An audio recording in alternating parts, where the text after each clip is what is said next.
Hey guys, Respect here again. Now, you're watching my ghetto buddy, Jammin' Music Man. You want to subscribe? You sure do not want to miss his great videos.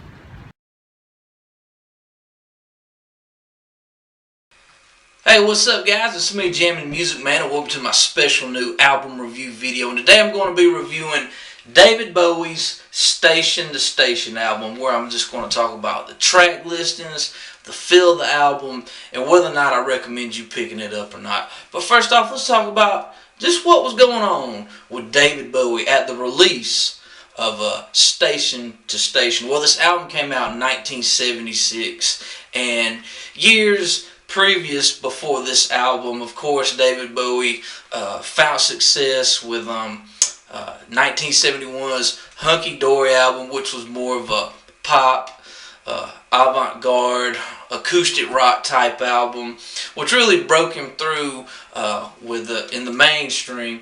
And after that would be 1972's The Rise and Fall of Ziggy Stardust, which was during the glam rock period.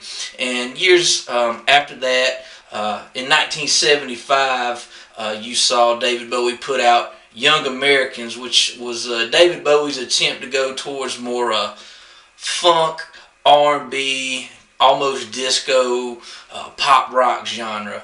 And in 1976, he put out Station to Station. And of course, during this time, David Bowie was one of the biggest rock stars on the planet.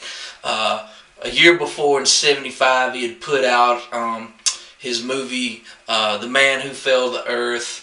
And, David Bowie, one of the biggest rock stars on the planet. But, he had his personal demons at that time. He was really bad into cocaine. It was a terrible mess. And this was also during his Thin White Duke period. And it was during the Thin White Duke period where you saw David Bowie have, shorter hair, almost bleach blonde, reddish type hair. And, he often got criticized by critics as having more of like a Aryan nation type of look. And he also had some criticism where he said in like a Rolling Stones interview, I believe, that Adolf Hitler was the first real rock star. So David Bowie was really a mess at the time, at the release of this album.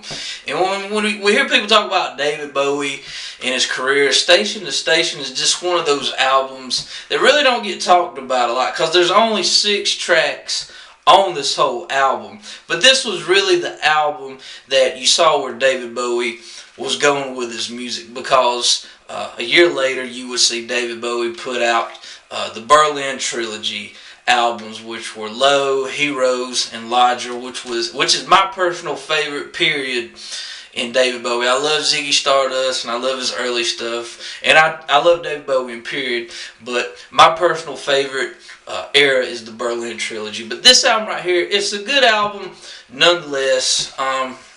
The feel of the album, you get a mix between funk, R&B with, that Aladdin Sane type of glam rock genre. You just get a great eclectic mix. And this album came out in 1976, so we're talking 1 year after Young Americans, when he was in his funk, R&B, disco phase. And you also get some really early great synth sounds in certain songs with the album, because it was during this time that Bowie was really starting to notice what was going on in Germany with bands like Kraftwerk. He was really starting to take notice of that whole electronic music that was coming out of Germany at the time. But that was pretty much what was going on with David Bowie at the point at the release of this album. But like I said, you get 6 tracks, great eclectic mix. Track number 1, Station to Station, which is about a 10-minute epic song. It starts off with the sound effects of a train, and it's kind of a song that starts off pretty slow, but it progresses and it becomes a little bit more hard and a little more rock. But great track. Number 2, Golden Years. Great song.